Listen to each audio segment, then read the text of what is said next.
Now today we will discuss about sewage water treatment. Sewage water treatment, it is done in sewage treatment plant, STP.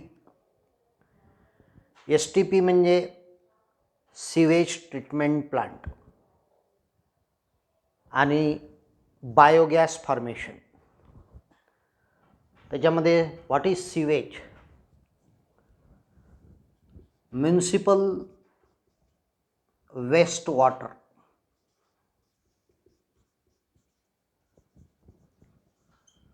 municipal wastewater containing organic waste material.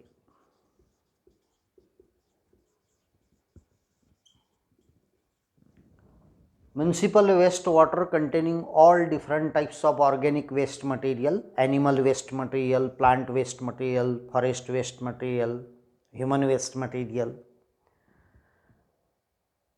हे सर्व waste material असलेलं water, industrial waste material, all different types of waste material present in the sewage. मग या sewage वॉटरची treatment sewage treatment प्लांटमध्ये केली जाते, that is STP. And sewage treatment प्लांटमध्ये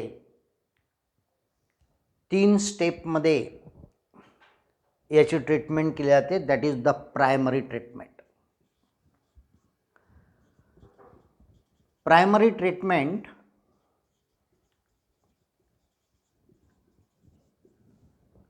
it is the removal of physical removal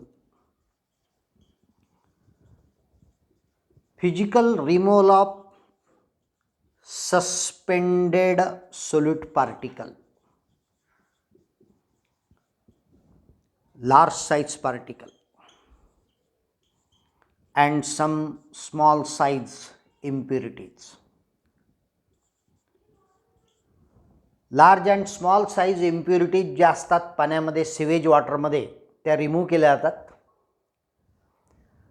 and primary treatment it takes place through the filtration आणि sedimentation केलं जाते. Filtration and sedimentation takes place in the settling tank. इथं primary settling tank वापरला जातो आणि त्या primary settling टँकमध्ये sewage water भरलं जाते. So it is the physical treatment. Primary treatment ही फिजिकल ट्रीटमेंट आहे, that is the physical removal of large and small size impurities, solute particle. त्या पाण्यामध्ये ज्या इम्प्युरिटीज असतात, मोठ्या आणि काही छोट्या, ह्या रिमूव्ह केल्या जातात. In the settling tank there is a filtration and sedimentation process केली जाते and it form the primary sludge and primary effluent. Primary sludge तयार होतो आणि प्रायमरी इफ्लुएंट तयार होतो. काही लाईट वेट इम्प्युरिटीज ज्या असतात त्या वरच्या बाजूला येतात आणि काही हेवी पार्टिकल जे असतात ते सेडिमेंट होतात, सेटलिंग टँकमध्ये खाली बसतात. वरच्या बाजूला जे फ्लुइड असते, लिक्विड पार्ट, त्याला म्हणतात प्रायमरी इफ्लुएंट. आणि ज्या इम्प्युरिटीज कलेक्ट झाल्यानंतर त्या इम्प्युरिटीज ज्या असतात, solute particles, these are called as the primary sludge. So primary treatment takes place in the settling tank, primary settling tank, की जिथं फिल्ट्रेशन आणि सेडिमेंटेशन केलं जाते. It is the physical removal of large and small size solute impurities. नंतर secondary treatment केली जाते. Secondary treatment it takes place in the aeration tank. Secondary ट्रीटमेंटमध्ये aeration टँकचा वापर केला जातो. So aeration tank, it is used in the secondary treatment. मग या aeration tank मध्ये in this aeration tank there is the addition of primary effluent. Primary effluent liquid म्हणजे water. Primary effluent water जे मिळालं सेटलिंग टँकमधून, प्रायमरी सेटलिंग टँकमधून, त्याला म्हणतात primary effluent. आणि जे ऑर्गॅनिक वेस्ट मटेरियल मिळालं त्याला म्हणतात प्रायमरी स्लज. तर इथं प्रायमरी इफ्लुएंट जो मिळाला, that primary effluent then pass into the aeration tank. Constant agitation केला ते. Constant agitation of this water, constant agitation of this water, that is the primary effluent water चा agitation केला ते aeration tank मध्ये in presence of oxygen, in presence of air, that is the oxygen. Oxygen चा supply सोडला तो aeration tank मध्ये आणि primary effluent वॉटरला फिरवलं जाते. Due to the constant agitation there is a growth of aerobic bacteria. Aerobic bacteria, then fungi, protozoans, त्याच्यामध्ये microorganisms असतात. ॲरोबिक बॅक्टेरियाची ग्रोथ होते. Aerobic bacteria these are Pseudomonas Clostridium. Aerobic bacteria Pseudomonas आणि Clostridium याच्यामध्ये primary इफ्लुएंटमध्ये असतात. Constant ॲजिटेशन आणि ऑक्सिजनचा सप्लाय असल्यामुळं ॲरोबिक बॅक्टेरियाची जास्त वाढ होते. ॲरोबिक बॅक्टेरिया पर्टिक्युलरली सुडोमोनास आणि क्लोस्ट्रिडियम त्याच्यामध्ये असते. सो बॅक्टेरिया, फंजाय आणि organic waste material entangled. Bacteria, fungal filament आणि ऑर्गॅनिक वेस्ट मटेरियल ज्या इम्प्युरिटीज असतात त्या एन्टँगल्ड होतात to form flocs. Flocs or masses. याच्यामुळं फ्लॉक्स किंवा मासेस तयार होतात एरेशन टँकमध्ये. मग एरेशन टँकमध्ये मासेस तयार झाले की ते रिमूव्ह केले जातात. हे जे पूर्ण लिक्विड आहे हे सेकंडरी सेटलिंग टँकमध्ये सोडलं जाते. एरेशन टँकमधून काढल्यानंतर सेकंडरी सेटलिंग टँकमध्ये ठेवलं जाते. अँड सेकंडरी सेटलिंग टँकमध्ये सेकंडरी इफ्लुएंट वॉटर असते. Secondary effluent water and secondary sludge म्हणजे इम्प्युरिटीज. स्लज म्हणजे इम्प्युरिटीज. सेटलिंग टँकमध्ये, एरेशन टँकमधून सेटलिंग टँकमध्ये ठेवलं जाते. Secondary settling tank. एरेशन टँकमधून लिक्विड काढून, पूर्ण पाणी काढून सेकंडरी सेटलिंग टँकमध्ये ठेवलं जाते. सेकंडरी सेटलिंग टँकमध्ये सेकंडरी इफ्लुएंट बनलेला असतो, त्याच्यामधून सेकंडरी स्लज बाजूला काढतात. Primary sludge and secondary sludge. This is the activated sludge.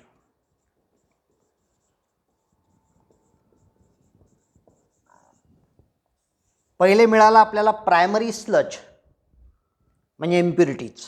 नंतर मिळाला आपल्याला secondary sludge. This activated sludge then pass into the anaerobic sludge digester. Anaerobic sludge डायजेस्टरचा वापर केला जातो. आणि हा जो स्लज असतो म्हणजे इम्प्युरिटीज ज्या असतात, activated sludge then pass into the anaerobic sludge digester. Anaerobic sludge डायजेस्टरमध्ये हे जे इम्प्युरिटीज आहेत, ऑर्गॅनिक वेस्ट आहे म्हणजे ॲक्टिवेटेड स्लज आहे, तो ठेवला की त्याच्यामध्ये there is a growth of methanogenic bacteria. Methanogenic bacteria मिथॅनोजेन्सची वाढ होते आणि मिथॅनोजेन्सची जर का वाढ झाली तर त्याच्यामुळं बायोगॅस, गोबर गॅस तयार होतो, म्हणजे पर्टिक्युलरली मिथेन तयार होतो. मिथेन रिलीज होतो, carbon dioxide, hydrogen sulphide release होतो, हायड्रोजन रिलीज होतो. आता सेकंडरी सेटलिंग टँकमध्ये आपल्याला सेकंडरी इफ्लुएंट वॉटर जे मिळालं त्याचं डिसइन्फेक्शन केलं ते टर्शियरी ट्रीटमेंटमध्ये येते. Disinfection of water, that is secondary effluent water. Secondary effluent वॉटरचं डिसइन्फेक्शन करण्याकरता क्लोरीन, अल्ट्राव्हायलेट रेडिएशन, ब्लिचिंगचा वापर केला जातो आणि नंतर ते पाणी नदीमध्ये, कॅनल्समध्ये, लेक्समध्ये सोडलं जाते. तर प्रायमरी ट्रीटमेंटमध्ये आपण प्रायमरी सेटलिंग टँकचा वापर केला. सेकंडरी ट्रीटमेंटमध्ये आपण अनॅरोबिक स्लज आपला ॲरेशन टँकचा पहिले वापर केला, सेकंडरी सेटलिंग टँकचा वापर केला आणि अनॅरोबिक स्लज डायजेस्टरचा वापर केला. Anaerobic sludge digester, anaerobic sludge डायजेस्टरमध्ये methane gas, carbon dioxide, hydrogen sulphide, hydrogen तयार होतो. And this is gases, these are released from activated sludge. Activated स्लजमध्ये प्रायमरी स्लज आणि सेकंडरी स्लज येतो. मग सेकंडरी इफ्लुएंट वॉटर जे आपल्याला सेकंडरी सेटलिंग टँकमध्ये मिळालं, this secondary effluent water then release into the nearby water resource. परंतु ते सोडण्या अगोदर त्याचं डिसइन्फेक्शन केलं जाते बाय ब्लिचिंग, क्लोरिनेशन किंवा अल्ट्राव्हायलेट रेडिएशन्स त्याच्यावर सोडले जातात. So this is all about sewage water treatment. मग या सिवेज वॉटर ट्रीटमेंटमध्ये नदीचं पाणी आपण स्वच्छ करू शकतो. To remove the large size impurities from river. मग नदीमधून पाणी स्वच्छ करण्याकरता, नदीचं पाणी वॉटर पोल्युशन रिव्हरमध्ये कमी करण्याकरता in India there are 2 action plans. One is the Ganga action plan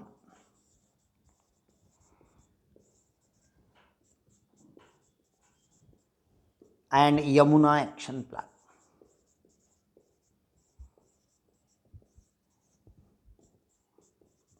So Ganga and Yamuna action plan, it is started in India to control the water pollution in the river. नदीचं पाणी स्वच्छ करण्याकरता गंगा आणि Yamuna action प्लानची सुरुवात करण्यात आली.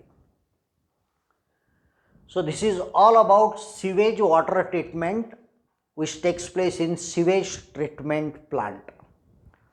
मग sewage treatment प्लांटमध्ये प्रायमरी ट्रीटमेंट येते, secondary treatment and tertiary treatment. Tertiary treatment is disinfection. Tertiary ट्रीटमेंटमध्ये डिसइन्फेक्शन येते. डिसइन्फेक्शन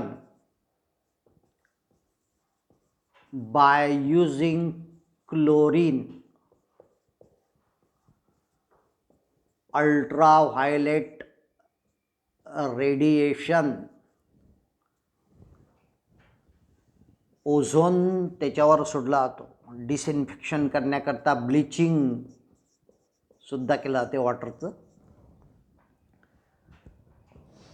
तर हे टर्शियरी ट्रीटमेंटमध्ये येते. सिवेज वॉटर ट्रीटमेंटमध्ये generally secondary effluent water releases into the river और लेक्स और कॅनल. मग ॲक्टिवेटेड स्लज जो तयार होतो, प्रायमरी स्लज आणि secondary sludge, primary sludge and secondary sludge together called as activated sludge kept in anaerobic sludge digester to remove the different types of gases, particularly methane, carbon dioxide, hydrogen sulfide, hydrogen, and removal of gases takes place in presence of methanogens, methanogenic bacteria, methanococcus, methanobacillus. मग पहिली जी treatment आहे primary treatment ही physical treatment आहे, याच्यामध्ये filtration आणि sedimentation होते. Secondary treatment ही बायोलॉजिकल ट्रीटमेंट आहे. Secondary treatment it is the biological treatment which involves aerobic bacteria mainly. Secondary ट्रीटमेंटमध्ये ॲरोबिक बॅक्टेरिया येतात आणि अनॅरोबिक स्लज डायजेस्टरमध्ये असतात methanogenic bacteria, methanococcus, मिथॅनोबॅसिलस.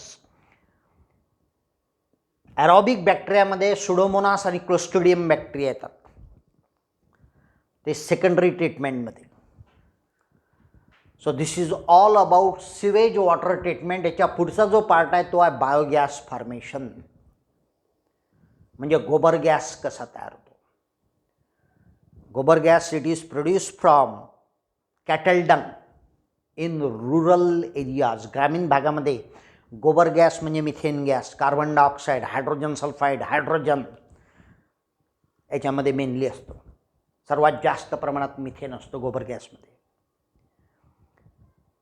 And methane is gobar gas produced from cattle dung in rural areas.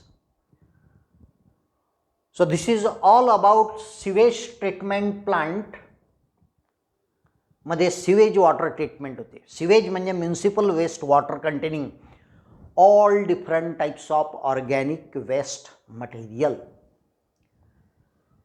आता याच्या पुढचा जो part येतो तो आहे गोबर गॅस फॉर्मेशन, की जे 3 स्टेपमध्ये होते गोबर गॅस प्लांटमध्ये. द गोबर gas formation biogas construction in India it is done by Indian Agricultural Research Institute, Khadi Village Industrial Commission set up the construction of gobar gas plant. गोबर गॅस प्लांटचं कन्स्ट्रक्शन भारतामध्ये Indian agricultural research institute आणि खाडी and village industrial कमिशननी याचं setup केलं. गोबर gas plant बनवला. गोबर gas म्हणजे मिथेन गॅस, की ज्याच्यामध्ये केमिकल रिॲक्शन्स होतात गोबर गॅस प्लांटमध्ये, 3 केमिकल रिॲक्शन्स. आणि मिथेन गॅस म्हणजे बायोगॅस म्हणजे गोबर गॅस तयार होतो. रॉ मटेरियल कॅटल डंग असते. ग्रामीण भागामध्ये गोबर गॅसचा वापर केला जातो for lighting and cooking purposes. तर हा जो पार्ट आहे गोबर गॅस किंवा बायोगॅस आपण नेक्स्ट लेक्चरमध्ये पाहू. Now today we will stop here. We continue the period of microbes in human welfare in the next time.